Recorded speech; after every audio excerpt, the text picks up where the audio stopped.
Ahí está.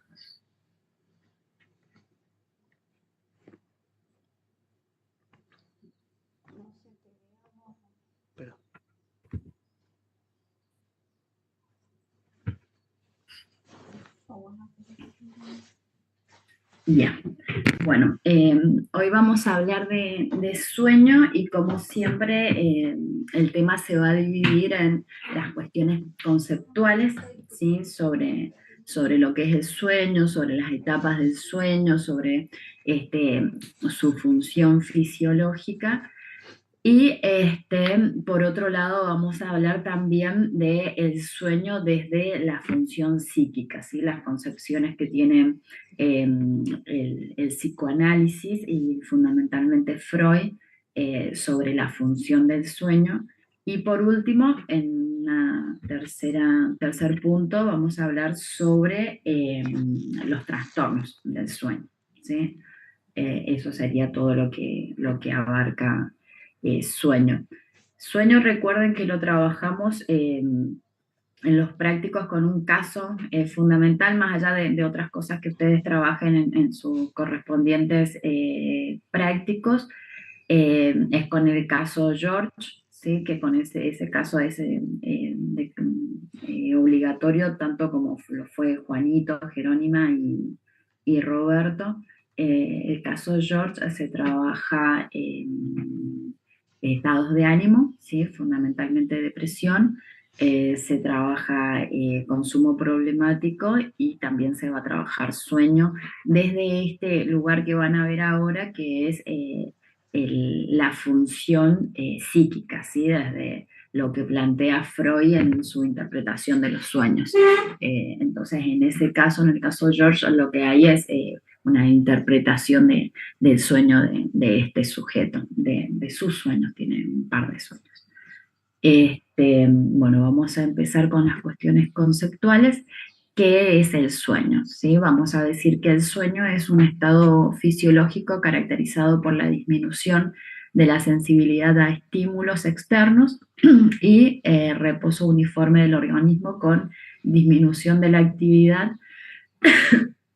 Etiológicamente proviene del vocablo somnus. Y el sueño se puede estudiar a través de estas herramientas que son la polisomnografía, el electroencefalograma, el electromiograma y el electrooculograma. ¿Qué pasa con el tema del sueño? Como el sueño a veces, bueno, ustedes lo han estado viendo con los distintos trastornos y también cuando no hay trastornos, ¿sí? Cuando hay cambios en nuestra, vamos a decir, actividad, cuando hay cierta cambio de rutina, cualquier cuestión, siempre afecta el sueño, ¿sí? Entonces, tanto en los trastornos como en la vida normal, es las situaciones que pueden generarnos un poco de malestar sobre lo primero que van a actuar va a ser sobre el sueño. Entonces, ¿esto qué genera? Que los trastornos del sueño sean naturalizados. Entonces, que hayan personas que tengan trastornos del sueño importantes y que merecen, ¿sí? Su atención, bueno, que no sean advertidos, que se dejen pasar por alto. Pasa muchísimo con dos trastornos específicos. En mayor grado, pero bueno, hay otros, que es el insomnio y la apnea del sueño, ¿sí? Son dos tipos de trastornos que se suelen naturalizar y que se suelen, a veces en el caso de la apnea del sueño directamente no se le presta atención y en el caso de el insomnio se suele a veces medicar o automedicar sin, bueno, una contemplación real de qué son las causas de ese trastorno del sueño. Entonces, por eso estos estudios que yo les menciono acá, la polisomnografía, el electroencefalograma, el electromiograma y el electrooculograma, son herramientas para estudiar el sueño. Hay gente que se especializa y para ver si hay alguna falla en términos, vamos a decir, orgánicos, y si se puede resolver desde ese lugar.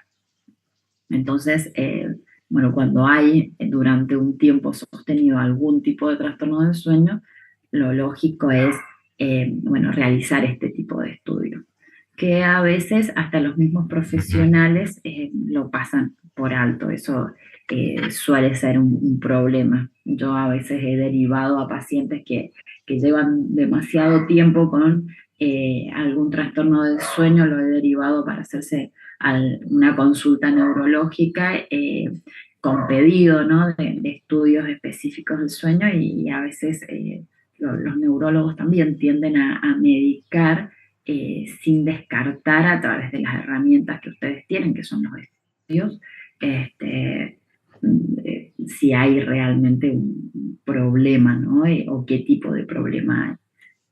Entonces, bueno, como médicos es importante que ustedes lo tengan en cuenta y que no se vaya puntualmente a resolver el trastorno del sueño, sino que primero tenemos que saber la etiología, ¿sí? Y para eso están este tipo de estudios.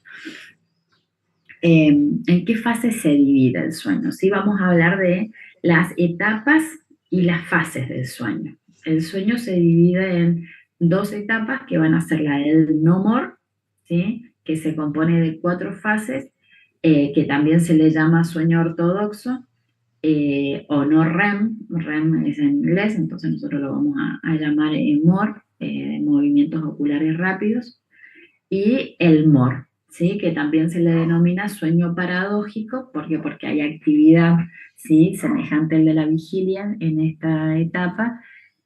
También se le denomina fase 5 porque el sueño MOR consta de una sola fase, que es la quinta, o bueno, en inglés también se le llama REM. ¿Por qué le ponemos en el inglés? Porque a veces ustedes pueden encontrar documentos donde en lugar de decirle MOR se le menciona como REM.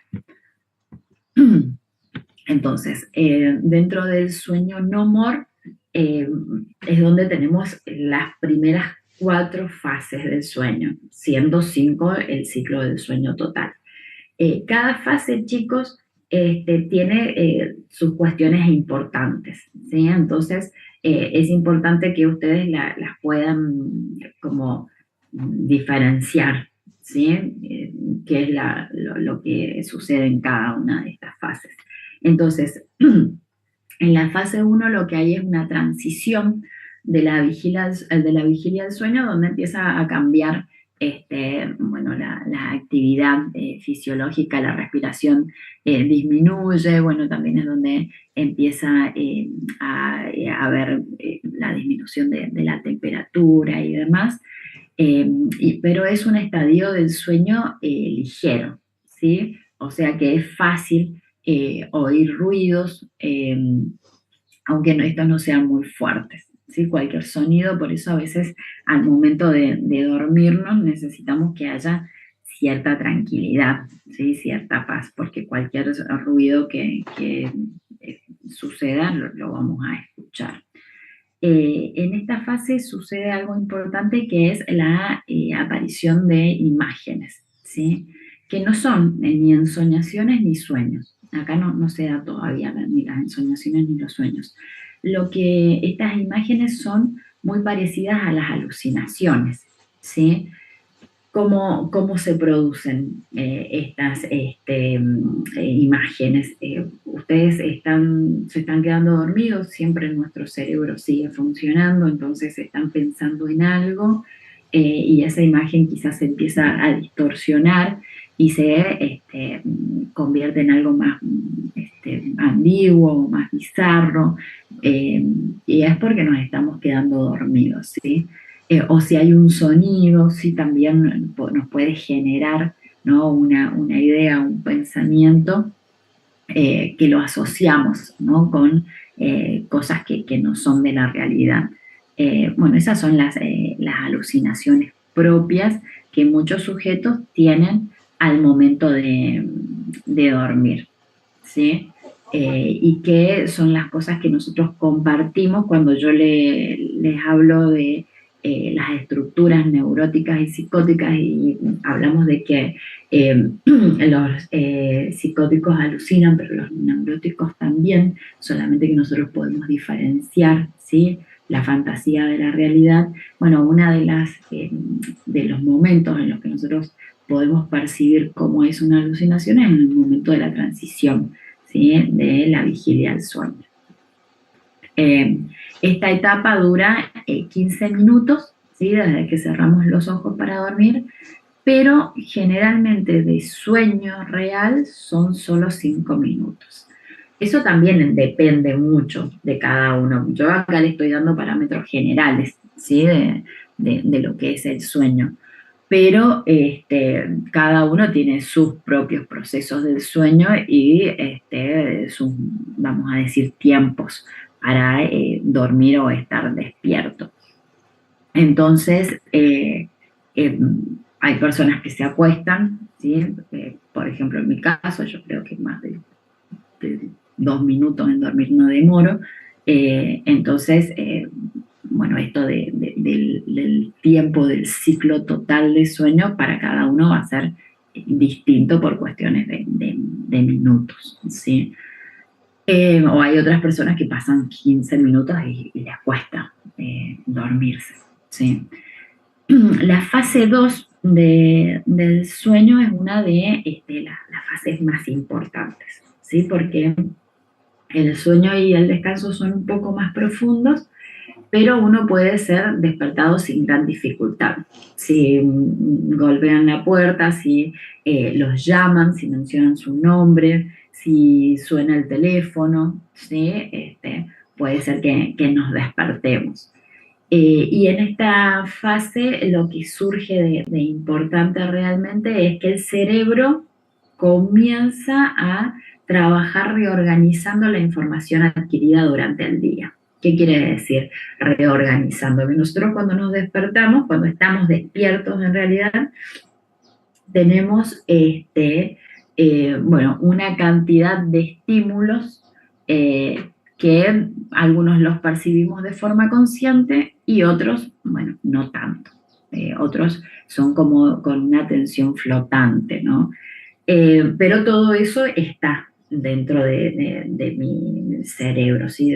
Se está procesando. ¿Qué es lo que sucede acá con esta reorganización de la información? Es que cuando nosotros dormimos hay cierta información que a nivel consciente nos resultó importante y queda fijada, hay cierta información que es repetitiva o automática, ¿no? Las cosas que ustedes hacen en la mañana, si todos los días se levantan, se hacen el café con leche, se preparan una tostada, abren la heladera, todas esas cosas son cosas totalmente secundarias. Entonces, si nosotros tenemos que recordar el modo en el que lo hicimos, no es tan sencillo porque no es algo importante, ¿no?, para recordar, son cosas más automáticas. Bueno, toda esa información, si ustedes estaban desayunando y cantó un pajarito, ladró un perro o un vecino pasó charlando, son cosas que son secundarias, ¿no? Como que el cerebro las va dejando en un segundo o tercer plano, ¿sí?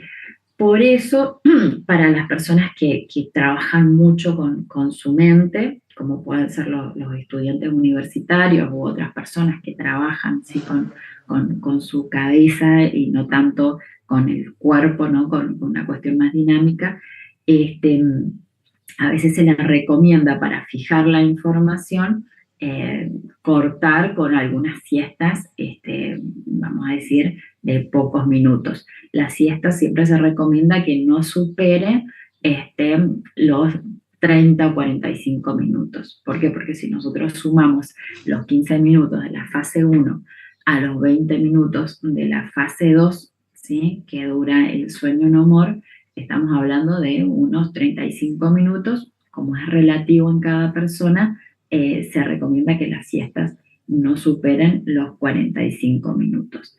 ¿Por qué? Porque si superan los 45 minutos, ya estamos entrando en el sueño profundo. Y si nosotros nos despertamos en la mitad del ciclo del sueño, en lugar de despertarnos vamos a decir, descansado y con esta reorganización de la información de manera de poder fijarla y evocarla de manera más fácil, nos despertamos cansados. ¿Por qué? Porque lo que hacemos es ya entrar en el sueño profundo y cortar con ese ciclo que también tiene sus funciones, ¿sí? En la fase 3, ¿sí? Es el comienzo del sueño profundo en el que cuesta mucho despertar, ¿sí? Y esto va a durar entre 5 a 20 minutos. Fíjense qué franja grande, ¿no? Que hay de transición. Por eso es que los ciclos del sueño de cada uno es muy distinto, donde a veces uno no lo puede regular mucho si no tiene un conocimiento real, ¿sí? De su dinámica de sueño. Entonces, después, esta es la fase como menos significativa, ¿sí? Porque decimos en la fase 1 es donde aparecen estos procesos alucinatorios, en la fase 2 donde aparece la reorganización de la información adquirida, la fase 3, nada, es el comienzo del sueño profundo, no hay mucho más en esta fase. Y en la fase 4, bueno, ya estamos hablando de que hay un sueño profundo, ¿no? Es el momento en que las personas pueden caminar dormidas o los niños pueden mojar la cama.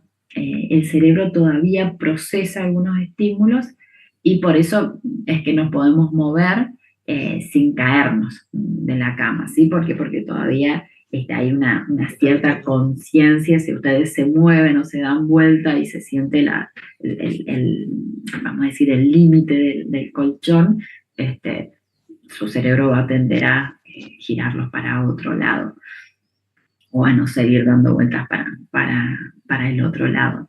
¿Por qué? Porque en este momento, desde la fase 1 a la fase 4, o sea, todo el sueño no more, nosotros todavía tenemos tonía muscular. Entonces nuestro cerebro todavía sigue, vamos a decir, en funcionamiento, que es el que permite que nos movamos y el que también permite que controlemos ciertos movimientos.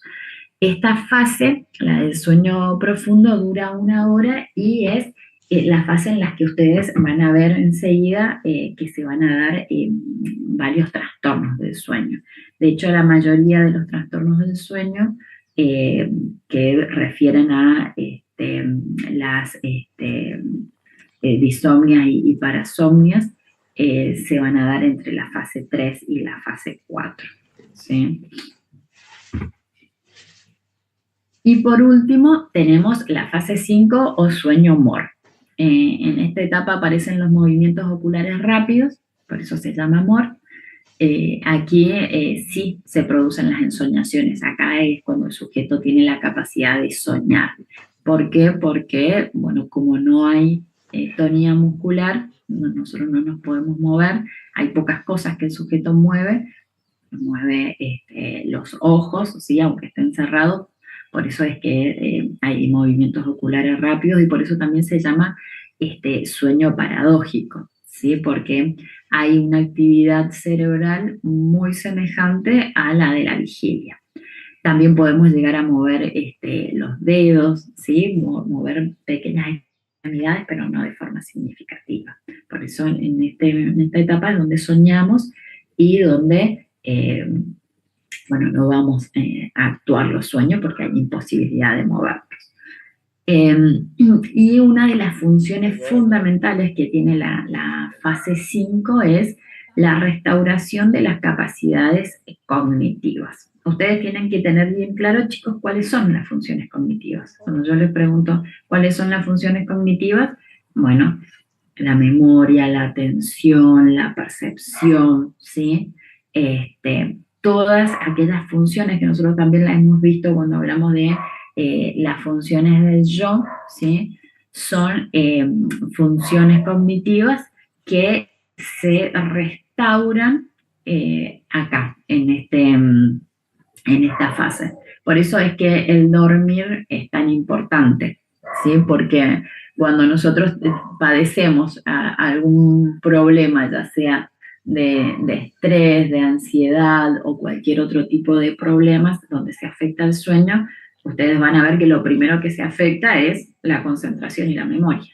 ¿Sí? ¿Por qué? Porque no hay una restauración, ¿sí? De estas funciones cognitivas.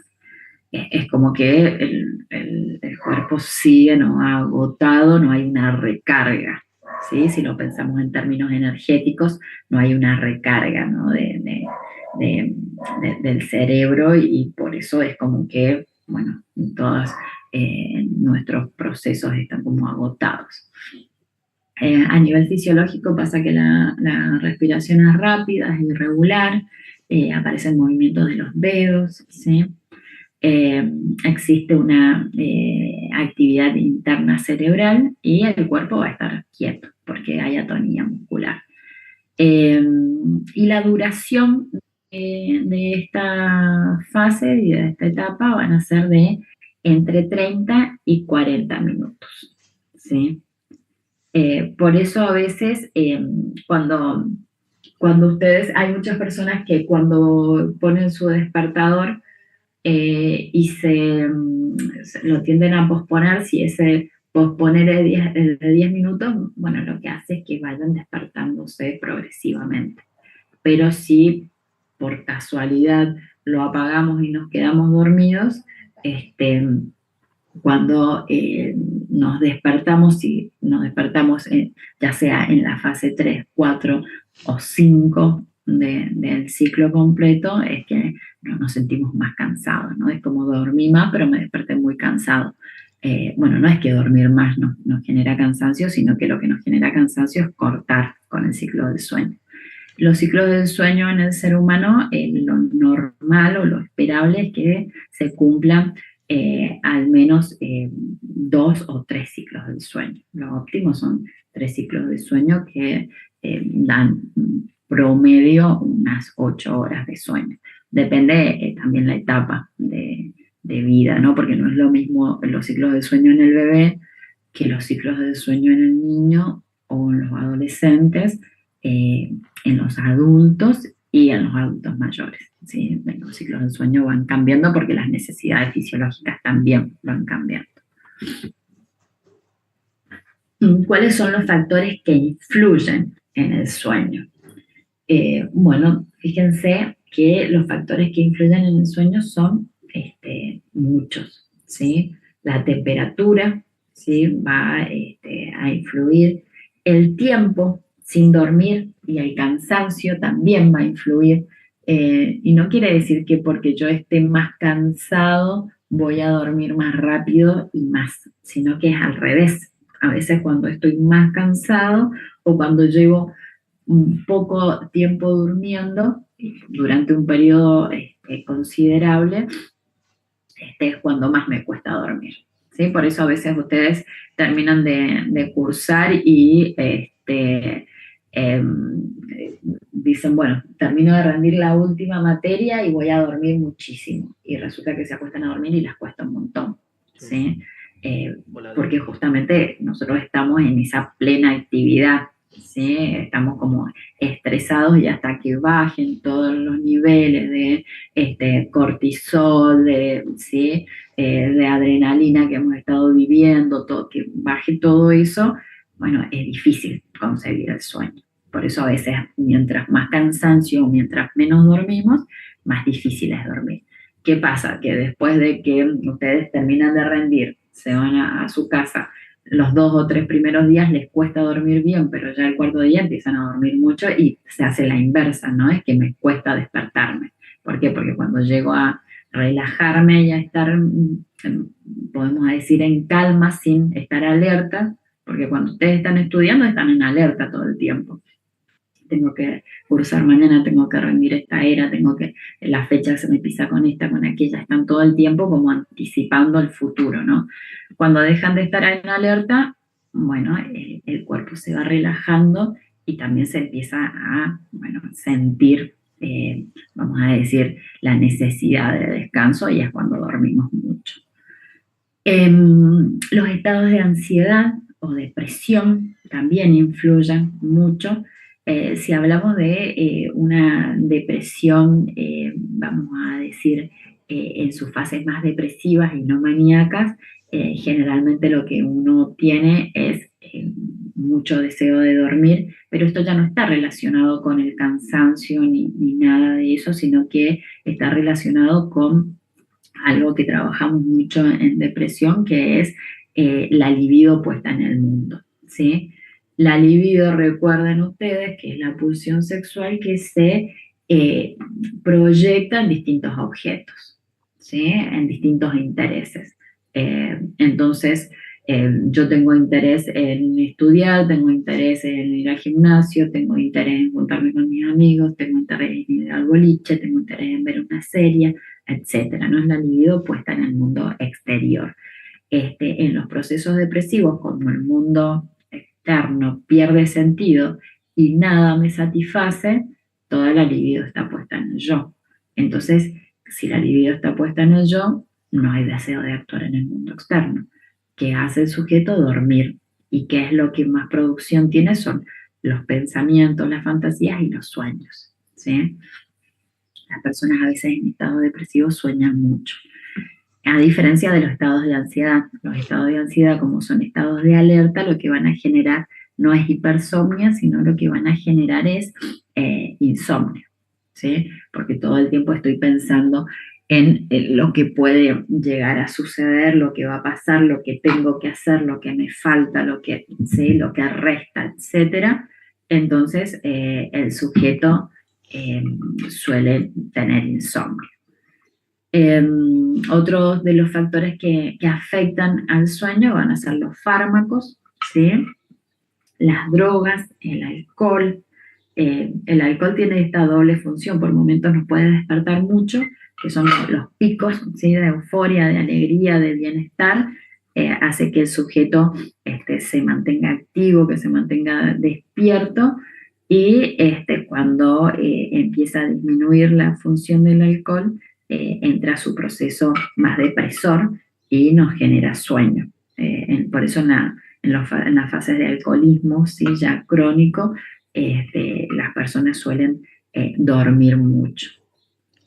Después, bueno, hay otro tipo de sustancias, ¿sí? Que no le vamos a llamar drogas, pero que están dentro de ciertas infusiones como el café, el té, el mate, la leche, que van a influir en el sueño. Hay personas que son sensibles a esta sustancia y hay otras que no, ¿sí? Hay personas que se toman un café en la noche y no pueden dormir, ¿sí? Pero eso es porque nuestro cuerpo es muy, muy distinto, ¿sí?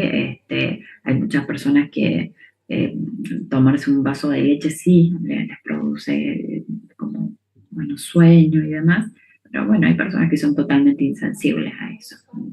Yo, por ejemplo, soy totalmente insensible a cualquiera de estas infusiones, ¿no? Si tengo sueños, duermo, no hay problema. Los neurotransmisores, ¿sí? Como la serotonina, la acetilcolina, la dopamina y la noradrenalina, van a también influir. Por eso en los procesos depresivos, no, en los procesos de estrés, es que, bueno, lo primero que se ve afectado es el sueño o en cualquier otro trastorno, ¿sí?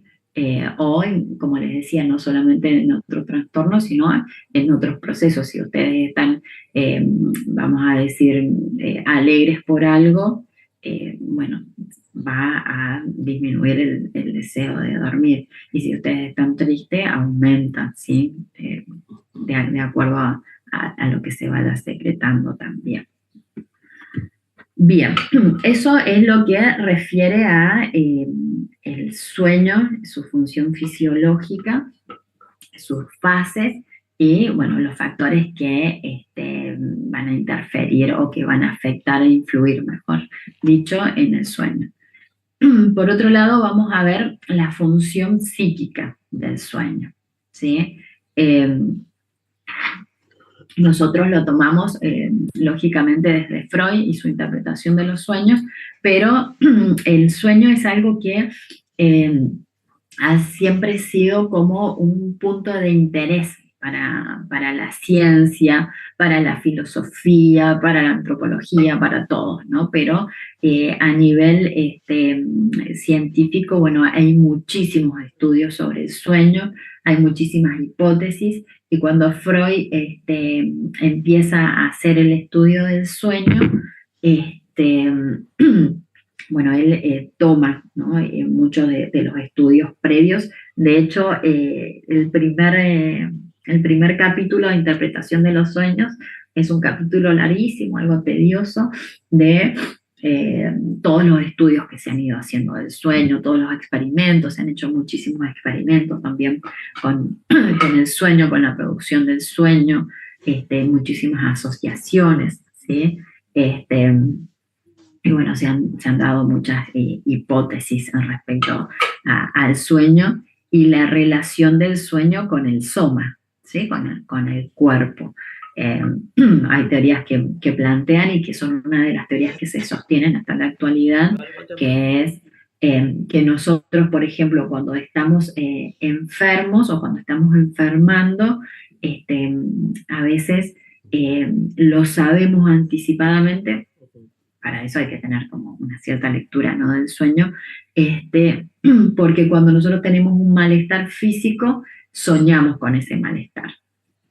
Por eso a veces esto de los sueños anticipatorios, que muchas personas dicen, ay, yo soñé que tenía cáncer hace 3 meses y resulta que después fui al médico y tenía, entonces en realidad mi sueño me había anticipado como si fuese algo que pasó en el futuro. No, no es anticipatorio en ese sentido, sino que nosotros, el cuerpo empieza a enfermar, ¿sí? Y todos aquellos, vamos a decir, percepciones endógenas, las percepciones internas, se pueden transmitir en los sueños. Entonces puedo soñar con el malestar físico sin que todavía haya un síntoma en la vigilia que sea fácilmente palpable, ¿sí? Que sea fácilmente descubierto. Bueno, de todos los estudios dentro del campo de la medicina que se han hecho sobre el sueño, uno de los que se ha afianzado y se sostiene como una hipótesis verídica es esa. Bien, Freud lo que plantea es que los sueños no son simples fantasías sin sentido ni premoniciones, sino que son expresiones simbólicas del inconsciente, especialmente de deseos reprimidos, ¿sí? Entonces, Freud, más allá de que toma todos estos estudios médicos y demás y que los considera válidos, también dentro de su experiencia en la interpretación de los sueños, lo que plantea es que a través de los sueños lo que nosotros vamos a ver son las expresiones simbólicas del inconsciente. Por eso cuando ustedes vieron desarrollo psíquico, ¿sí?, una de las vías, ¿sí?, de expresión del inconsciente van a ser los sueños. Además de los lapsus, además de los síntomas, además de los actos fallidos y demás. Una de las vías de expresión del inconsciente va a ser los sueños, especialmente los deseos reprimidos. ¿Sí?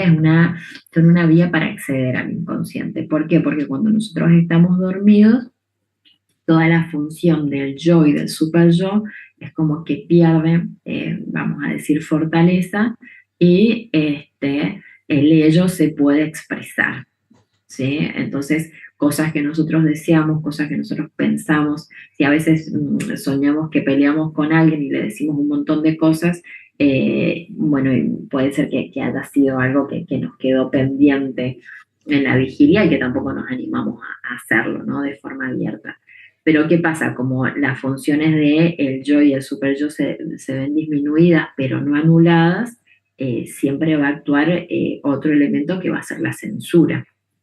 Por eso nosotros cuando soñamos, no tenemos sueños directos que nos dicen qué es, ¿sí?, lo que nos pasa, lo que deseamos o lo que nos está molestando, sino que siempre son sueños disfrazados, sueños velados, que ustedes lo pueden ver para los que leyeron el caso George, ¿no?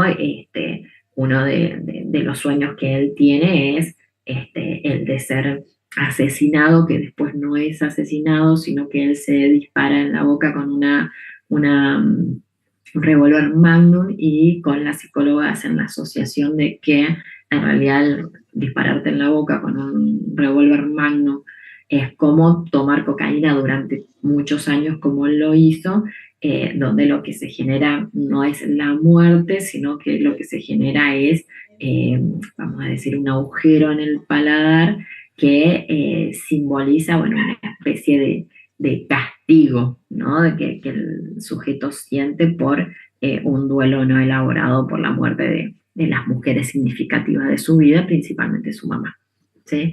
Eh, Así es como Freud dice, bueno, los sueños son expresión de deseo y de nuestros procesos psíquicos, pero no de forma directa, sino de forma velada. Por eso los sueños hay que interpretarlos. No es buscarlos en el chat GPT y decir, ay, significa esto, porque el chat no los conoce, usted no sabe su vida, no sabe si tienen mamá, si no tienen, no, ¿sí? Entonces, lo que va a decir es algo muy genérico. Bien, características del sueño. El sueño tiene 4 características fundamentales, ¿sí? De las cuales la primera es que tiene un contenido manifiesto, que es aquello que recordamos del sueño, lo que ustedes se despiertan y recuerdan de ese sueño, y el contenido latente, ¿sí? Que es el significado oculto, esto que yo les decía recién con la interpretación del sueño de George. Bueno, yo soñé que iba a la panadería y cuando pedía media luna me daban, no sé, 1 kilo de carne. Bueno, ¿qué significa eso? ¿Sí? Es como, bueno, ver qué significado oculto hay detrás de ese sueño. Y este contenido latente está relacionado con los deseos inconscientes. La segunda característica es que son mecanismos que transforman el contenido latente en manifiesto, ¿sí? ¿Qué quiere decir? Que a través de estos procesos que voy a mencionar acá, es que este proceso inconsciente, esto latente, se va a manifestar en el sueño. Uno es la condensación, ¿sí? La condensación y el desplazamiento, que lo venimos viendo en todo, ¿sí? Lo vieron en desarrollo psíquico, lo vieron con los mecanismos de defensa, con las fobias, con todo, ¿sí? Porque es la forma que nuestro psiquismo tiene de, bueno, generar un sentido de aquello que se interpreta. Entonces, lo que se hace es la condensación, la fusión de varios elementos en uno solo. Volvamos al caso George. Él fusiona muchos elementos en uno, ¿no? Cuando sueña con el toro, sueña con la carreta, creo que con un caballo y con un circuito de carrera, pero que en lugar de ser, no me sale la palabra, pero es un óvalo, es cuadrado o rectangular. Bueno, esos son elementos, ¿sí? Que se fusionan, ¿sí? En una sola cosa que va a ser el sueño de él. El desplazamiento es el afecto, ¿sí? Que se transfiere a los elementos menos importantes. Cuando ustedes sueñan, siempre tienen elementos que no les prestan atención, ¿sí? Los elementos menos importantes del sueño son los más importantes, ¿sí? Porque son los que están más disfrazados. Mientras más disfrazado está el elemento, es que, bueno, menos importante es. Nosotros siempre nos focalizamos en las cosas que para nosotros tienen sentido, ¿sí?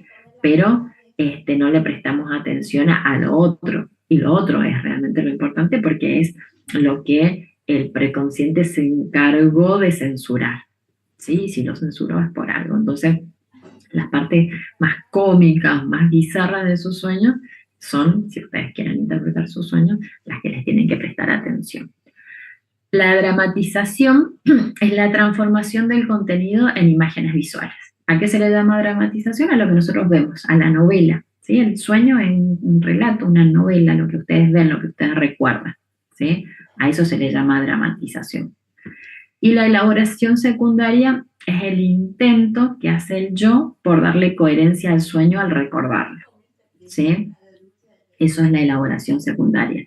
Por eso ustedes, cuando se despiertan de un sueño, o lo quieren contar, fíjense que cuesta contarlo, ¿sí? ¿Por qué? Porque yo digo, bueno, yo iba, ay, soñé con esto, iba caminando y cuando estaba hablando con Juanita y cuando estaba Juanita resulta que vino Pepito, hizo tal cosa y después dice, ah, no, pero Pepito había aparecido antes y es como que el yo intenta darle una cierta lógica, ¿por qué?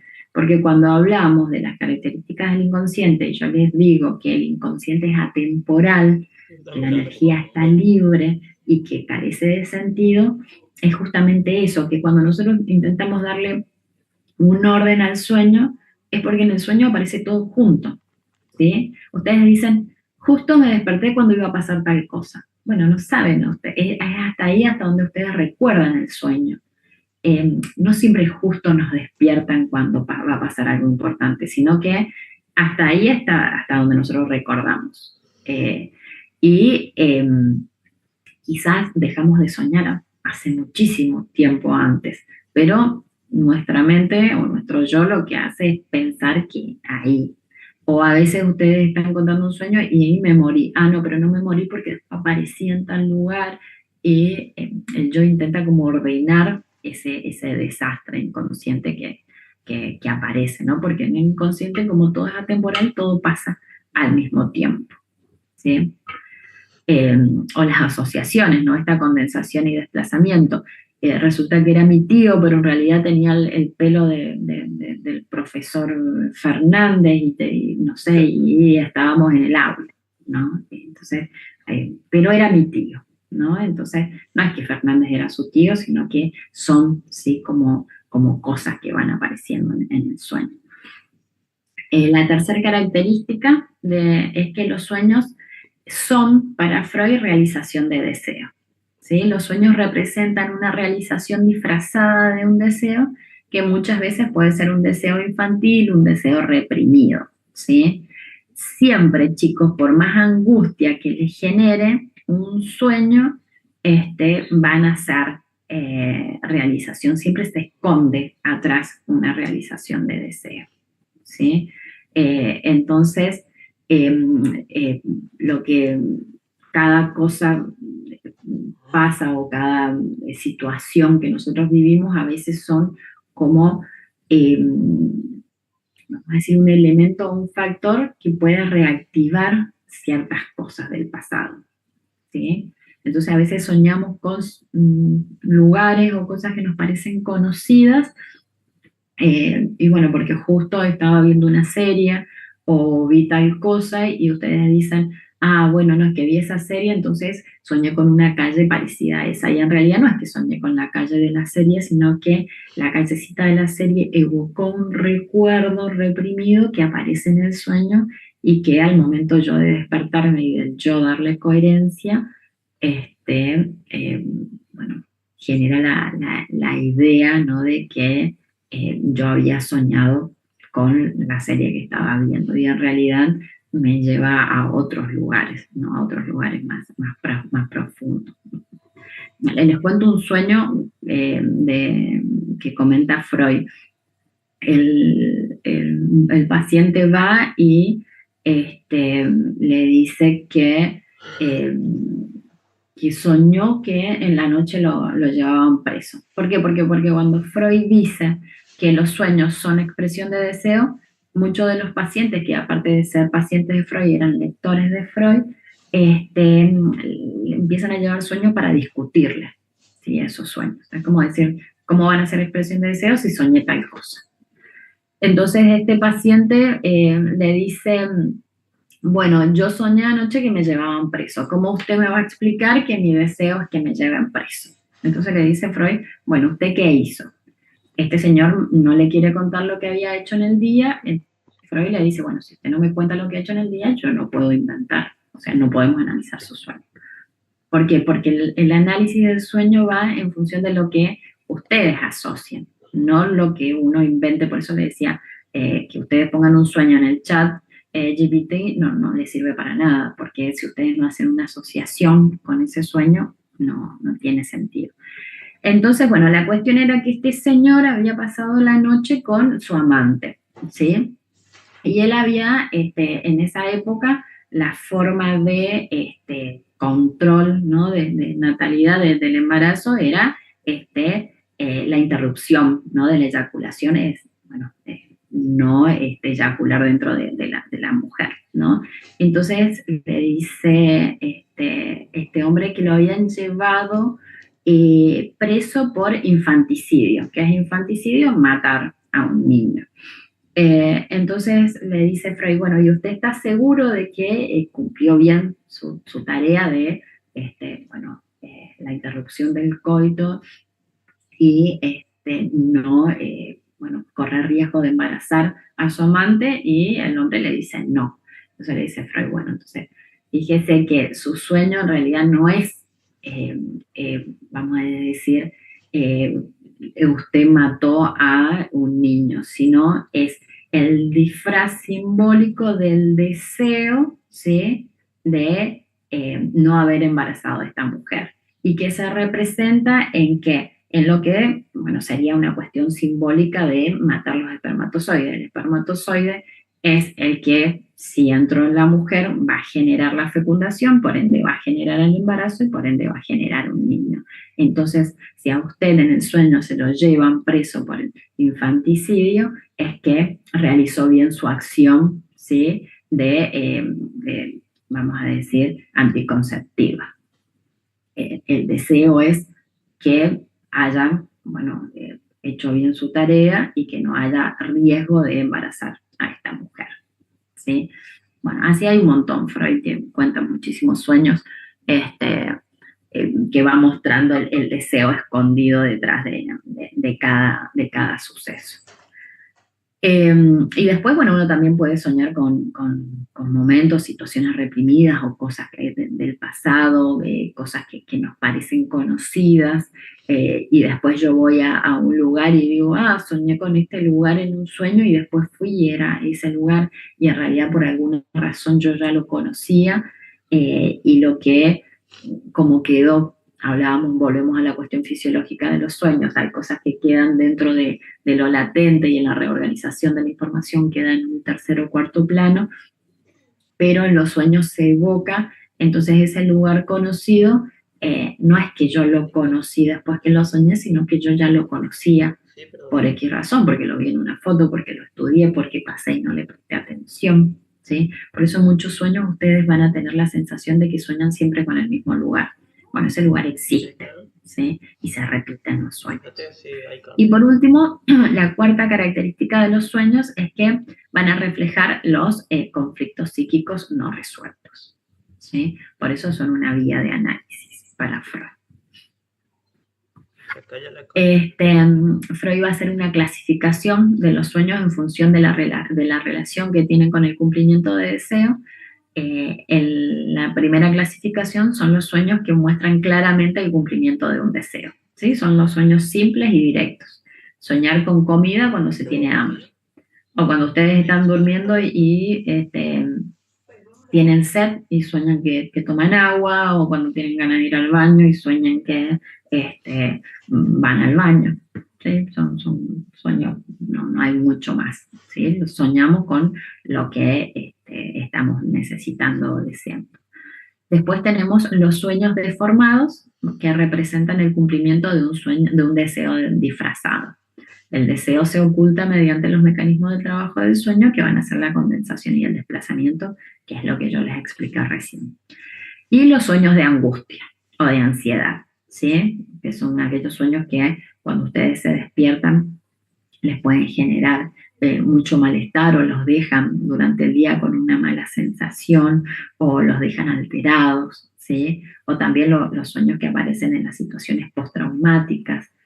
Suele pasar mucho en excombatientes, ¿no? De sujetos que han estado en la guerra, aparece mucho en los abusos sexuales, ¿sí? Los sueños de angustia, la repetición, aparece mucho en los accidentes, ¿sí? Si ustedes han tenido un accidente de vehículo, ¿sí? En auto, moto, lo que sea, suelen soñar durante un tiempo con esa situación, ¿sí? Lo repitan en su mente. Esos son sueños de angustia.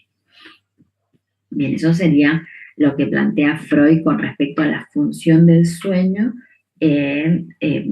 en relación con nuestros procesos psíquicos y el vínculo directo que tiene con la expresión del deseo, o sea, como una vía de expresión del ello, ¿sí? De todas aquellas cosas que se reprimen para el ello.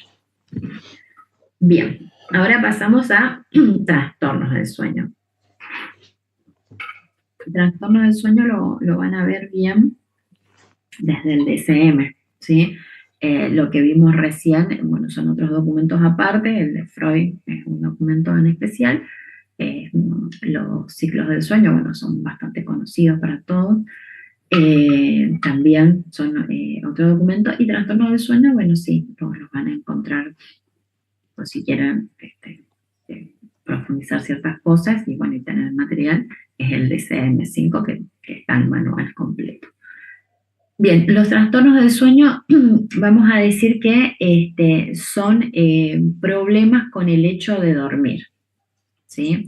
E incluyen dificultad para conciliar el sueño, como puede ser el insomnio. ¿El WhatsApp usas? O permanecer dormido, como puede ser la apnea del sueño, o quedarse dormido en momentos inapropiados, como puede ser las narcolepsias, o demasiado sueño, o conductas anormales durante el sueño, como pueden ser la hipersomnia o el terror nocturno, ¿sí? O el sonambulismo también, ¿sí? Entonces, los trastornos del sueño, conceptos, son problemas con el hecho de dormir que van a incluir la dificultad para conciliar el sueño, para permanecer dormido, o para quedarnos dormidos en momentos inapropiados, o demasiado sueño, o conductas anormales durante el sueño, ¿sí? Cada uno tiene su trastorno específico. Se clasifican en dos grandes grupos, que van a ser las disomnias y las parasomnias.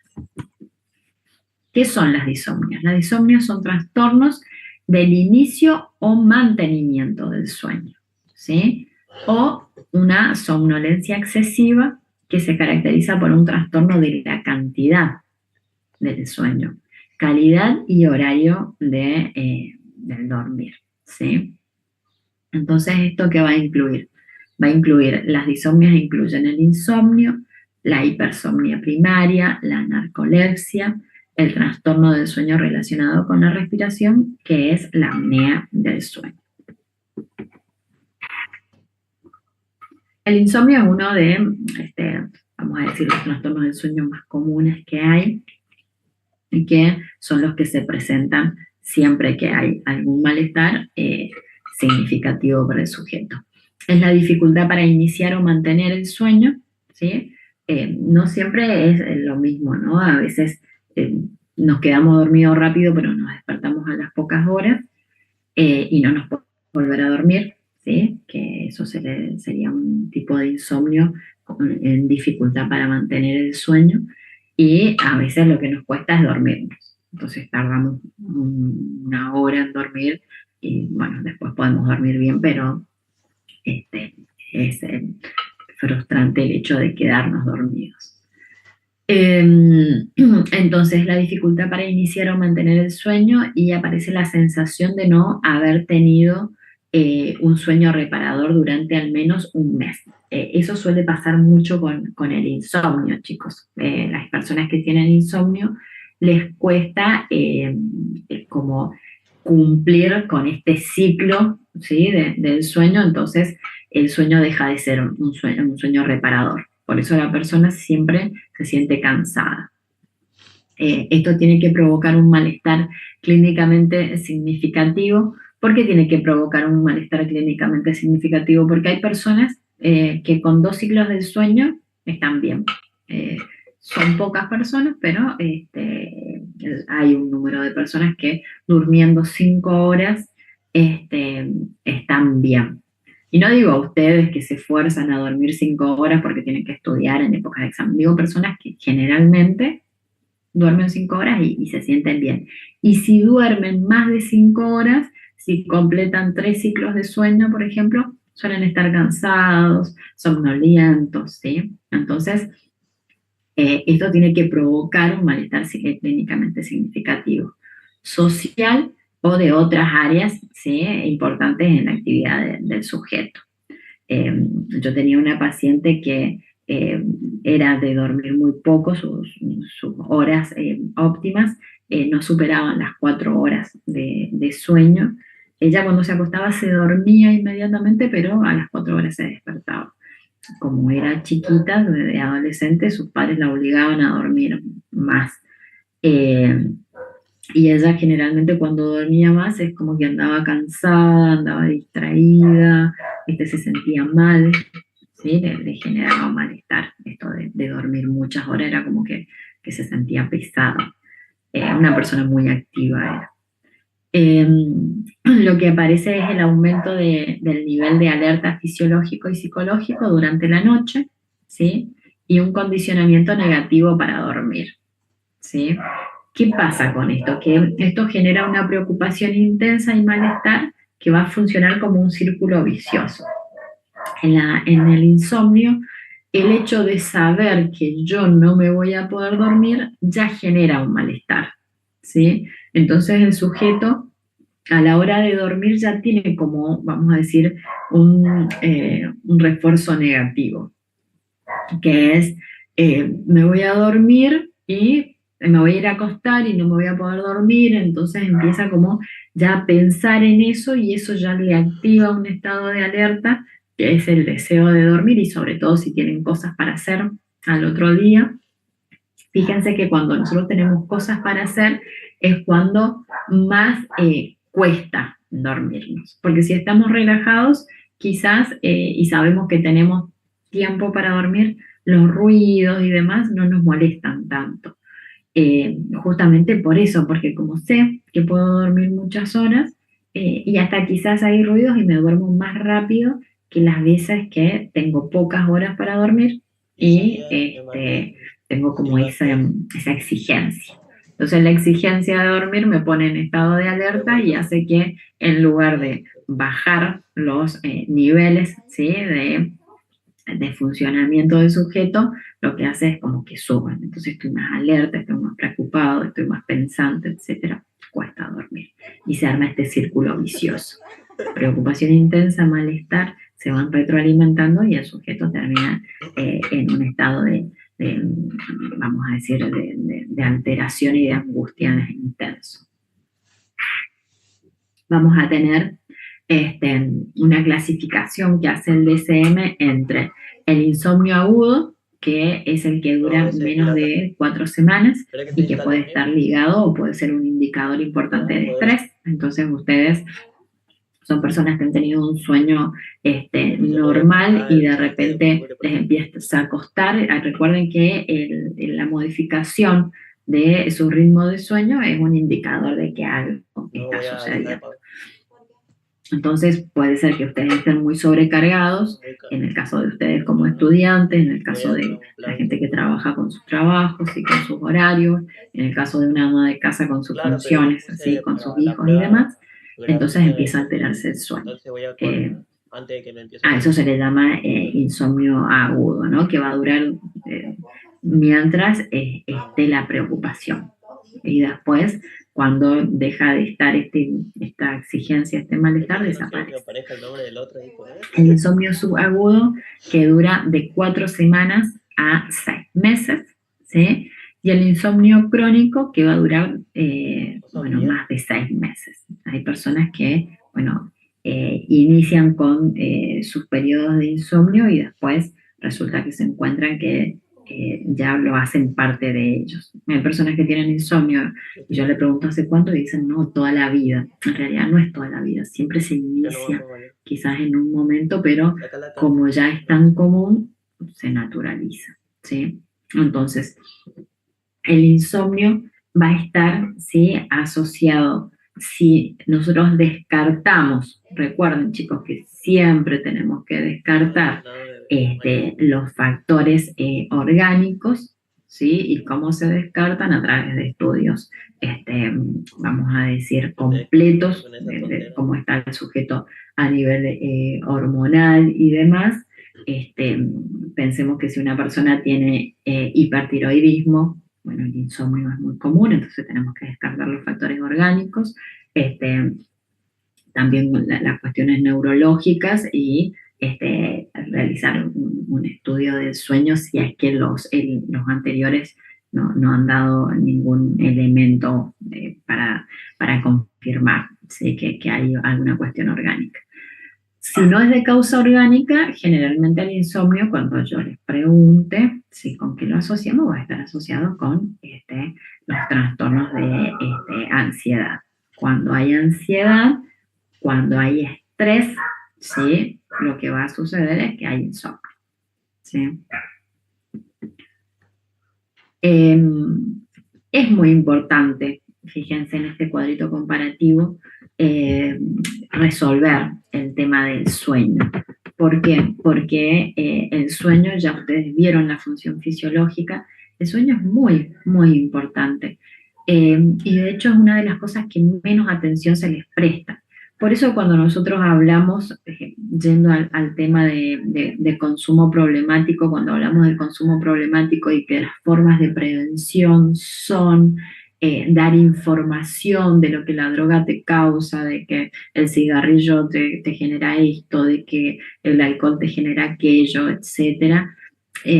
Bueno, a veces la información, eh, nada, es solo información que el sujeto tiene, pero que no funciona como una cuestión preventiva, porque si hay algo que tiene una función muy importante en la salud del sujeto, es el sueño, el dormir bien, que ustedes lo saben muy bien, y no por eso van a dormir bien, ni siendo estudiantes y menos siendo médicos.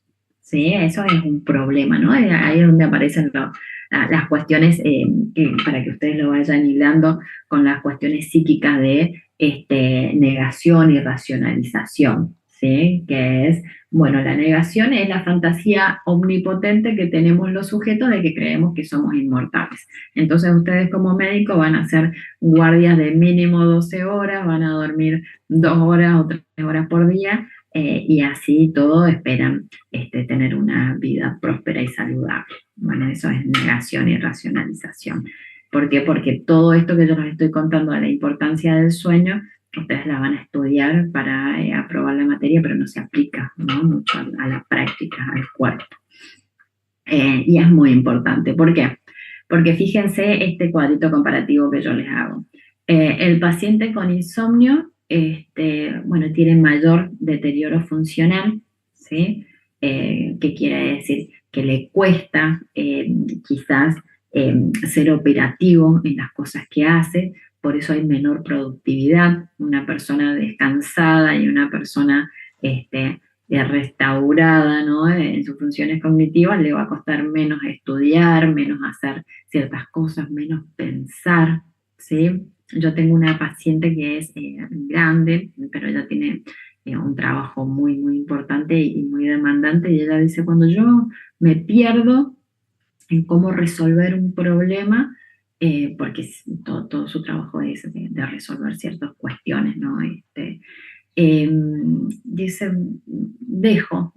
voy, me tomo un mate o descanso un rato y estoy regando las plantas y se me ocurrió cómo resolver ese problema. Bueno, es que es real, así funciona, ¿no? Entonces cuando nosotros estamos descansados, somos más productivos. Y las personas con insomnio tienen mayor utilización de los servicios sanitarios. ¿Qué quiere decir esto? Que se enferman más, ¿sí? Hay muchas más enfermedades relacionadas con la fatiga y con la falta de descanso. A diferencia de los pacientes que no tienen insomnio, que tienen mayor adaptabilidad, interacción con el entorno, son más productivos y tienen menor riesgo de enfermedades. La hipersomnia es lo contrario. Lo contrario del insomnio, hay somnolencia excesiva durante al menos un mes, se evidencia por episodios prolongados de sueño, como episodios de sueño diurno, que se producen prácticamente cada día. La calidad del sueño es normal, ¿sí? La persona duerme bien, ¿sí? No es que se está despertando, no es que tiene un sueño poco reparador, la calidad del sueño es normal. Habitualmente estas personas, ¿sí?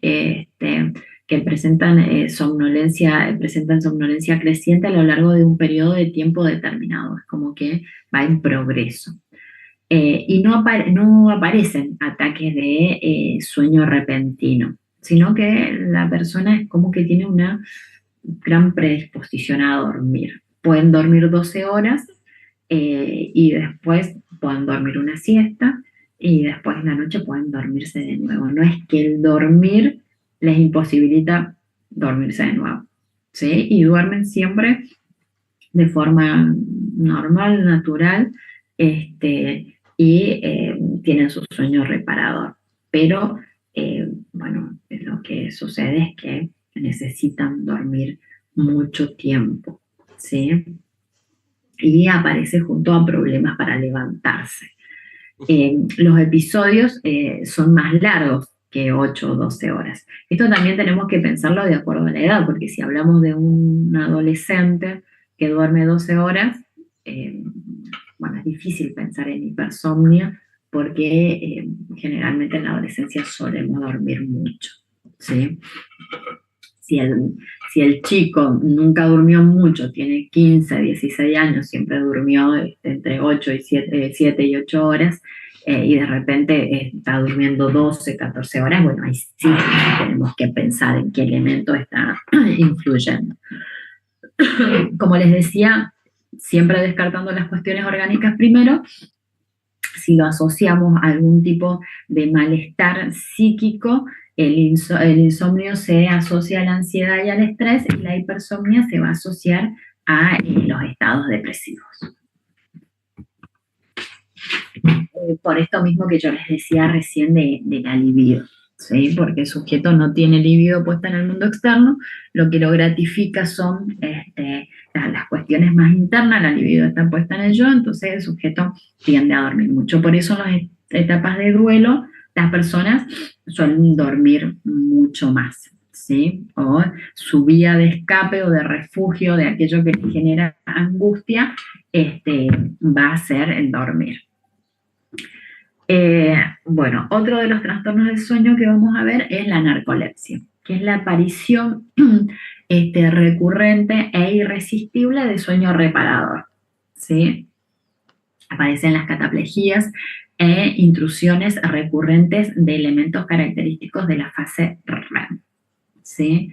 ¿Qué quiere decir esto? Que el sujeto puede estar despierto en plena vigilia y no es que aparece el proceso de cualquier ciclo de sueño, que es que me da sueño, que voy quedándome dormido, que entro en un sueño más profundo y me duermo, sino que el sujeto pasa de vigilia a amor, a sueño REM, ¿sí? Se queda directamente dormido.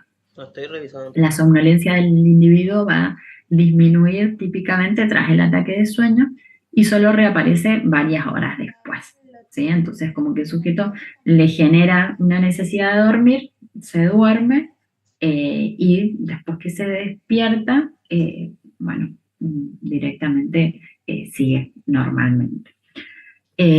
Cuando se da el diagnóstico, si ocurren diariamente los ataques de sueño, al menos durante 3 meses. ¿Por qué? Porque ustedes cuando están muy cansados, muy agotados, puede ser que de repente, no sé, dicen, Fui por la clase. bueno, voy a salir para despejarme, y están en el bar con sus amigos tomando una cerveza y le da un ataque de sueño irresistible, ¿no?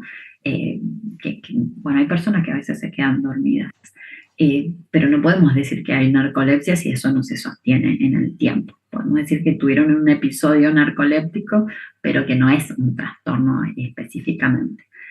La descripción de las personas que tienen narcolepsia es la palabrita irresistible, ¿sí? Es como, no me puedo resistir, me tengo que dormir. Entonces el sueño se va a dar de carácter involuntario en situaciones inadecuadas, ¿sí? Como puede ser mantener una conversación. Yo les cuento un caso que me contaba una alumna de otro año, de otro momento, de otra cursada. Dice que tenían una amiga que tenía narcolepsia Pero ellos nunca habían vivido un episodio con ella. Resulta que porque tenían una fiesta X, van a comprar ropa y ella les dice, bueno, que tengan cuidado porque ella se suele quedar dormida. Pero como a veces uno no es consciente realmente de qué es lo que sucede, bueno, se estaban probando ropa, estaban en los distintos probadores, nada, se olvidan y cuando salen, la chica se había quedado dormida en uno de los banquitos, ¿no? Del probador. Porque es así, ¿no? El sujeto se puede estar probando ropa y se duerme, ¿sí? Se queda dormido. Eh, Estos episodios duran entre 10 a 20 minutos. Entonces el sujeto duerme y se despierta reparado. La cataplejía es la pérdida... Profe, Ay, me asusté. Sí, ¿quién habló? yo, Sí. ¿es consciente de que se duerme? Sí, en la narcolepsia no pasa como en la cataplejía, que la cataplejía se pierde el tono muscular, sino que el sujeto tiene el acceso de sueño y sabe que se va a dormir. Entonces se puede apoyar, no se caen, ¿sí? No se pierde inmediatamente el tono muscular, sino que el sujeto entra en el sueño profundo, pero con cierta conciencia, ¿sí? Pero las narcolepsias se pueden acompañar de cataplejía, ¿sí? ¿Qué es la cataplejía? Es esto, la pérdida del tono muscular, que puede ser total o parcial. Si es parcial, es un desvanecimiento. ¿Vieron? Cuando uno se cae y más o menos se puede apoyar y no me caigo bruscamente al piso, eso es un desvanecimiento. Pero si es total, el sujeto puede caer, ¿sí? Puede golpearse. Eh, Obviamente esto trae problemas para la vida común. Uno de los riesgos más grandes es el manejar, ¿sí? Porque son accesos incontrolables, yo no los puedo manejar, el manejar un vehículo, ¿sí? El conducir un auto. Entonces, puede ser inducida por emociones o por otro tipo de circunstancias que generan sobresaltos. ¿Sí? Es como en la cataplejía lo que sucede es que hay una imposibilidad de procesar las emociones de una manera adecuada. ¿Sí? Por ejemplo, recién yo estaba hablando y vos hablaste, el compañero habló y yo me asusté. Si yo tuviese cataplejía, podría haberme desvanecido. A eso se refiere. Hay un proceso emocional que puede ser un susto, puede ser una emoción fuerte, ¿sí? Estoy muy alegre, puede ser cualquier cosa y el sujeto inmediatamente se desmaya o se desvanece, de acuerdo si es total o parcial. Las cataplejías suelen darse tras una evolución de la narcolepsia de varios años, ¿sí? Y la persona siente que le cae la mandíbula, la cabeza y los brazos por la pérdida del tono muscular. No hay pérdida de la conciencia, ¿sí? ¿Qué quiere decir? Que no es un desmayo propiamente dicho, ¿sí? No sé si alguna vez a ustedes se han desmayado, pero bueno, cuando ustedes están desmayados no hay una conciencia durante ese momento, ¿sí? Eh, Sino que el sujeto es como consciente de lo que está pasando, solamente que pierde la tonía muscular. Lo que son las narcolepsias y las cataplejías se van a dar cuando, que acá me preguntan, esperen, bueno, se me fue el mensajito, esperen que se me fue. Bueno, me preguntaban si se daban una fase, creo que 3 y 4, no, porque es un pasaje inmediato de la vigilia a la fase 5, donde el sujeto que pierde es el tono muscular y entra directamente en el REM o en el MOR, ¿sí? Entonces, como no se da este proceso de fase 1, fase 2, fase 3, fase 4, directamente estoy despierta y si yo tuviese narcolepsia en este momento, digo, tengo un sueño irresistible de dormirme y me duermo, entro en el REM, ¿sí? En el REM directamente. Lo mismo que con la cataplejía, ¿sí? Pero fíjense que es de muy poca duración en las cataplejías, a diferencia de las narcolepsias. La narcolepsia, un periodo de sueño que va de los 10 a los 20 minutos, en cambio la cataplejía puede durar segundos, ¿sí? Puede ser que ustedes se desvanezcan porque pierden el tono muscular e inmediatamente se puedan incorporar. Entonces a veces también puede pasar desapercibido porque se puede tomar como desvanecimiento, ¿sí? O puede durar 30 minutos, ¿sí? Si es una evolución de la narcolepsia. No es objetivable por los demás, pero en casos graves, al perder el tono muscular, ¿sí? Del miembro, eso es lo que les estaba diciendo justamente, en casos de que se pierde el tono muscular porque, bueno, los miembros inferiores no responden, sí se observa ya que la persona se va a caer al piso, ¿sí?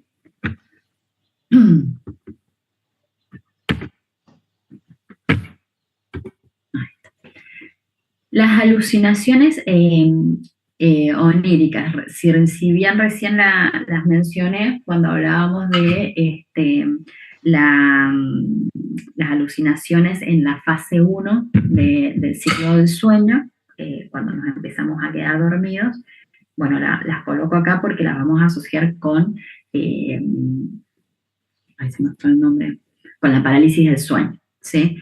Entonces, las alucinaciones oníricas van a ser alucinaciones de carácter visual, principalmente, pero también pueden ser auditivas o cinéticas, ¿sí? Y se van a clasificar en dos tipos, las hipnagógicas y las hipnopómicas, ¿sí?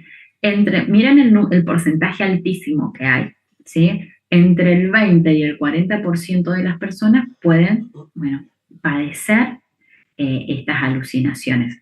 Esa palabra padecer la voy a borrar para próximas presentaciones, porque no siempre se padece, ¿no? Hay personas que cuando dormimos tenemos esa capacidad de alucinar nuestros pensamientos y no se vive como un padecimiento, sino que se vive como el proceso de incorporación al sueño. Sí la vamos a padecer si eso está asociado a una parálisis del sueño, ¿sí? Pero no es de manera genérica que toda la persona que al dormirse, ¿no? Las alucinaciones hipnagógicas van a generar un padecimiento. A veces es proceso del sueño. Y de hecho, fíjense que el número, el porcentaje es altísimo. Si no es algo que nos genere un malestar, bueno, no es un padecimiento. Las alucinaciones hipnagógicas son las imágenes que aparecen antes de dormirse, en la fase 1, cuando nos estamos quedando dormidos. Y las alucinaciones hipnopómicas son las que aparecen después, al despertarnos, ¿sí? Y estas son las que van a surgir acá, en la parálisis del sueño. ¿Qué es la parálisis del sueño? Es la incapacidad temporal de movernos o hablar al dormirnos o al levantarnos. Generalmente las parálisis del sueño suelen pasar al despertarnos, pero suelen suceder también al dormirnos y ahí es donde aparecerían las alucinaciones hipnagógicas. Hay conciencia cognitiva y solo posibilidad de mover la musculatura de los ojos. Si alguno de ustedes, las parálisis del sueño también son muy comunes, ¿sí? Hay muchísimas personas, seguramente de ustedes hay muchos que han tenido parálisis del sueño. Al principio pueden generar temor y genera mucha angustia. ¿Por qué? Porque el sujeto no se puede mover. Imagínense ustedes estar despiertos, o me estoy quedando dormido, o me estoy despertando y no me puedo mover, ¿sí? Entonces, las primeras veces que se tiene, genera mucha angustia. Y generalmente este trastorno del sueño va asociado con este tipo de alucinaciones. Una de las alucinaciones más comunes va a ser el de ver una sombra que se acerca, ¿sí? Entonces el sujeto no se puede mover y lo que ve es esa sombra que se acerca y que, bueno, genera temor. Y también suelen escucharse cosas, ¿sí? Suelen aparecer, eh, vamos a decir, sonidos, hay personas que pueden sentir que se abre una puerta, no sé, en algún momento algún paciente me relataba de que después que sale de la parálisis, estaba convencido de que sus padres habían salido porque había escuchado que se abría la puerta y que colocaban llave y en realidad nadie se había levantado, estaban todos durmiendo. O otra de las alucinaciones es esta de sentir, ¿sí? Una presión en el cuerpo y asocian el no poder moverme con que algo me está presionando, que algo está encima de mí y no me deja mover, ¿sí? Esos son los tipos de alucinaciones más comunes. Eh, yo tenía una pacientita que ella sentía como que también tenía ciertos temores, fantasías, pero sentía como que algo empezaba desde debajo de la cama a subir, ¿sí? Porque primero veía la sombra que se acercaba, la sombra desaparecía, entonces era como que empezaba a subir por su cama y empezaba a sentir el movimiento del colchón. ¿Vieron cuando algo sube, cómo se va sintiendo esa sensación? Este, Ella era una nena muy obsesiva con un trastorno de ansiedad bastante grande y yo le interpretaba, no le decía ese es esto, porque le pasaba cada vez que tenía cosas que hacer y ella sentía que no llegaba. Si bien era una adolescente muy exigente que vivía el secundario, ella también iba a un secundario muy, muy exigente, bilingüe, de tiempo completo, etcétera. Ella sentía el secundario como si fuese una universidad. Entonces yo le decía, bueno, ese es tu super yo subiendo por el colchón, ¿no? Que no te deja dormir. Eh, eh, por eso siempre hay que asociarlo a las parálisis del sueño, se van a dar en momentos de mucho estrés o de mucha ansiedad, ¿sí? Los procesos de ansiedad también, chicos, les van a generar adormecimiento. Si ustedes suelen dormir y se despiertan con los brazos adormecidos o alguna parte de sus extremidades adormecidas, también son procesos de ansiedad que hacen que ustedes, como están inmóviles y tan tensionados, hay ciertas partes del cuerpo que se tienden bueno, a adormecer. Eh, se relaciona a veces usualmente con la narcolepsia, también se trata con una buena higiene del sueño o antidepresivos, ¿sí? Para eso tenemos que determinar la causa que lo genera a esta parálisis. Los factores más predisponentes van a ser el estrés, el jet lag, la privación del sueño, ¿sí? Los estados de ansiedad. Y la duración de los episodios puede ser de 20 segundos a 2 minutos. 2 minutos es muchísimo, ¿sí? La mayoría de las personas no suelen tener parálisis de sueño mayor a 30 segundos, pero se sienten como si fuesen 10 minutos, porque la desesperación de no poder moverse es tan intensa que hace que todo lo malo a veces se siente como eterno. La apnea del sueño, ¿sí?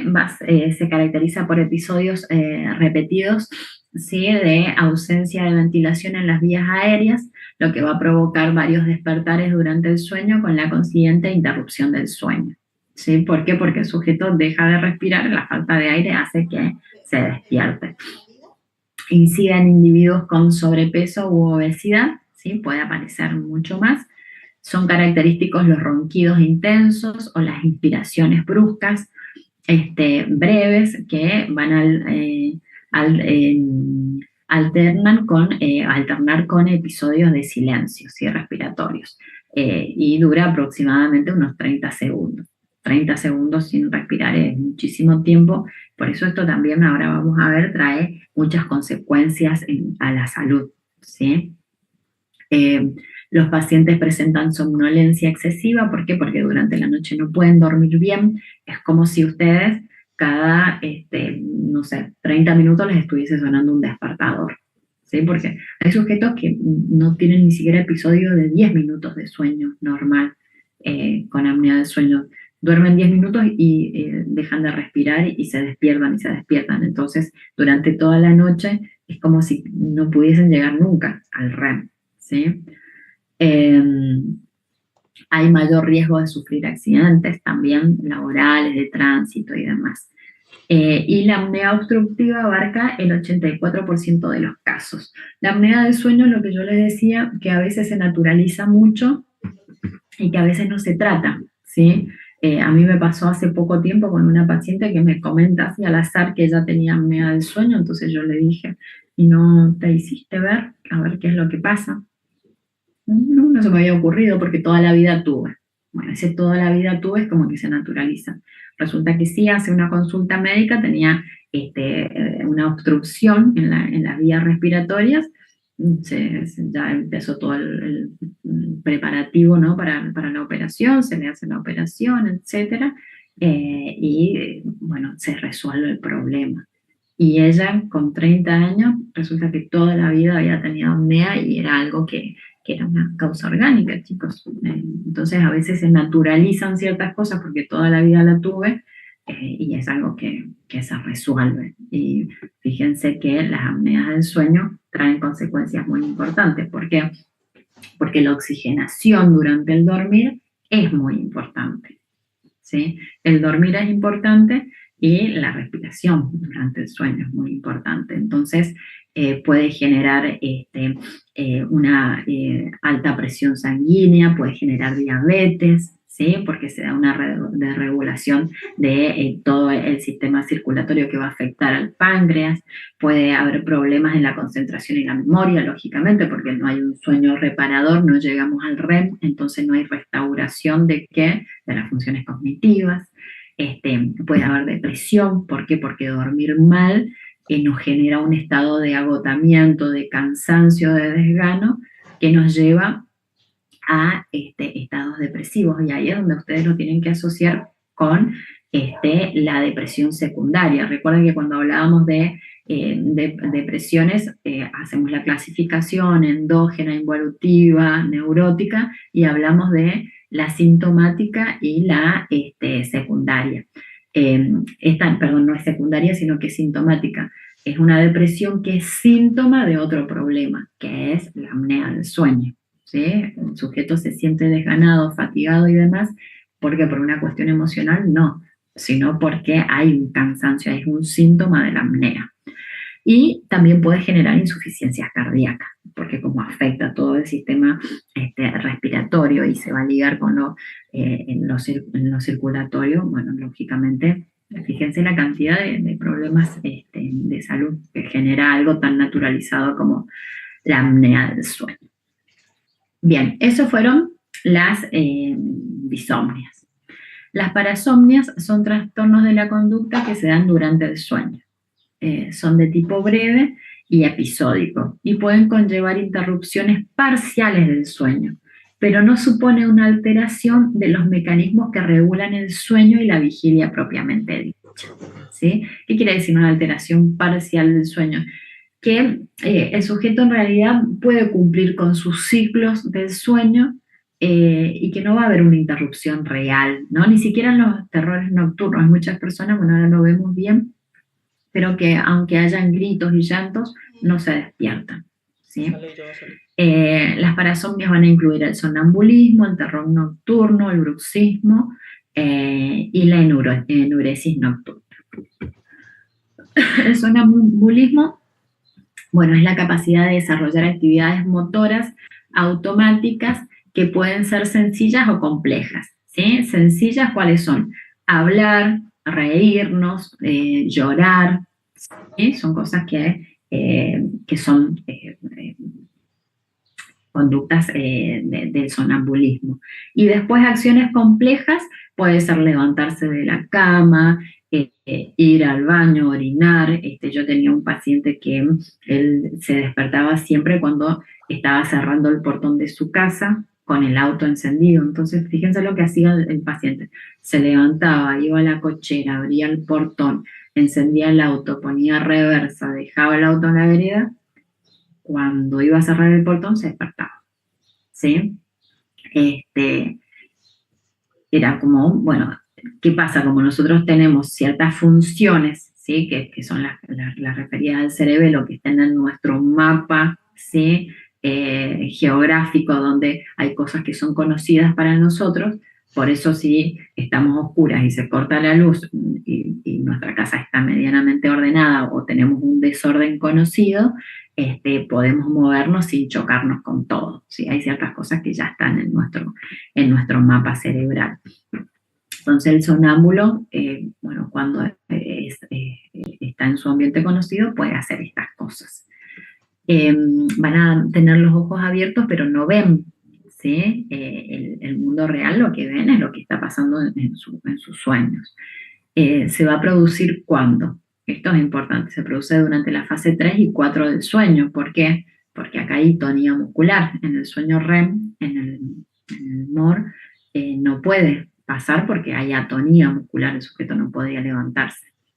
Y el sujeto tiende a volver a la cama por iniciativa propia, hoy a la mañana siguiente no va a recordar haberse levantado. Es muy frecuente en los niños y en los adolescentes. La mayoría de los niños hemos sido sonámbulos, no todos de levantarnos de la cama, pero sí de sentarnos, de hablar, de reírnos, ¿sí? Está asociado con el exceso de actividad, ¿sí? Cuando nosotros estamos sobrepasados, cuando estamos alterados, bueno, tendemos a actuar, ¿sí? Lo que está procesando nuestra mente. Y suele haber una sobreestimulación durante el periodo de sueño. Los terrores nocturnos, bueno, están caracterizados por episodios súbitos de gritos, agitación, sudoración, taquicardia, llanto, donde la persona no tiene control de sus movimientos. Suele pasar también mucho en las infancias. Bueno, todo lo que tiene que ver con estos trastornos del sueño, sacando el insomnio y la apnea, suelen pasar en la infancia, la enuresis nocturna, el sonambulismo, los terrores nocturnos, la hipersomnia, ¿sí? Pero no son trastornos en sí. Pero el caso de los terrores nocturnos sí van a estar asociados a situaciones angustiantes en los niños. En los adultos también hay terrores nocturnos, ¿sí? Puede presentarse como un despertar incompleto, que quiere decir que si ustedes tienen alguna persona que tiene un terror nocturno, ustedes pueden ir, tranquilizarlo, hablar, el sujeto les va a responder, pero no se despierta completamente. Y no va a recordar el suceso. Ustedes le van a decir, anoche estuviste gritando, batallando, y le van a decir, ay, no me acuerdo, o quizás me queda algo así, pero como si fuese un sueño, ¿no? Como lo recuerdan de esa manera. El bruxismo nocturno es el hábito involuntario de apretar o rechinar las estructuras dentales sin propósito funcional, ¿sí? Puede conllevar dolor de cabeza y los músculos de la mandíbula, el cuello y el oído. El bruxismo, chicos, suele darse mucho en periodos sostenidos de estrés y de ansiedad. Por eso es muy común que comience en las etapas universitarias, ¿sí? Pues si uno a veces piensa la carrera universitaria, bueno, es una jungla que hay que atravesar, ¿no? Para salir ilesos de todo esto, porque, bueno, suelen pasar muchas cosas, ¿no? Con las exigencias. Entonces el bruxismo, como nosotros estamos en estado de tensión constante, con preocupaciones constantes y en la noche, a la hora de dormir, si nosotros seguimos, ¿sí? Pensando y preocupados por lo que tenemos que hacer al otro día, como no podemos actuar porque estamos dormidos, lo que hacemos es apretar, ¿sí? Apretar los dientes, o también se suelen apretar las manos. Por eso yo les hablaba del adormecimiento que suelen aparecer en los estados de ansiedad. Se puede llegar a la ruptura de los dientes, ¿sí? Entonces, el tratamiento que hay es buscar la causa psicológica, y se suele ayudar con un tratamiento preventivo, pero respecto a el cuidado de los dientes, no a la solución del problema, ¿sí? Entonces, que es el uso de la férula elástica, ¿sí? Protectora de uso nocturno. También hay bruxismo diurno, entonces también hay férula para el día. Hay personas que muy obsesivas, muy exigentes, muy superyoicas, que bueno, hasta de día a veces están tan concentrados en lo que están haciendo que cuando se dan cuenta tienen dolor de mandíbula o de cabeza porque han estado apretando sus dientes. Entonces la férula es para evitar los daños físicos, pero para resolverlo hay que encontrar las causas psicológicas. La enuresis nocturna, bueno, es la persistencia de las micciones más allá de la edad en la que se tiene que alcanzar el control vesical, que son los 6 años, ¿sí? Generalmente antes se alcanza el control vesical, pero como límite se suele poner que el sujeto, ya el ser humano, está preparado orgánicamente y ha desarrollado su control motor como para que a los 6 años ya pueda tener el control vesical.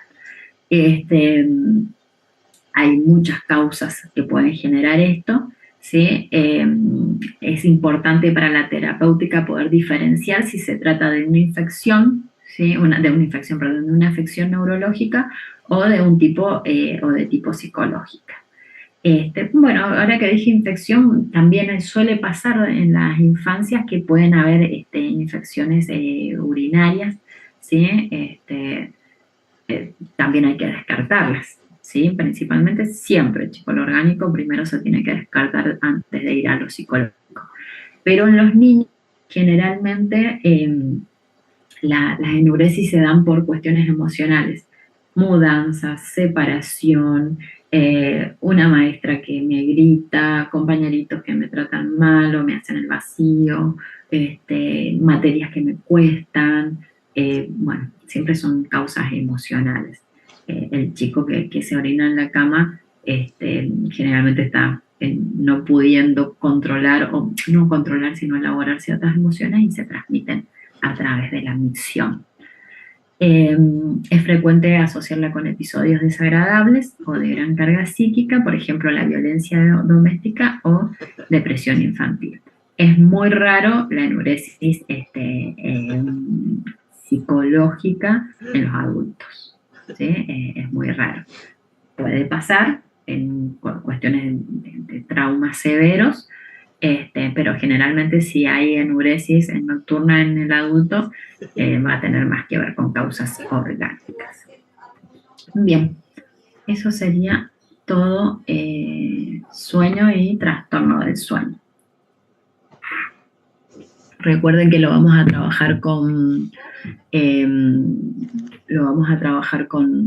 el caso George y lo que sus profesores de prácticos lleven también para trabajar.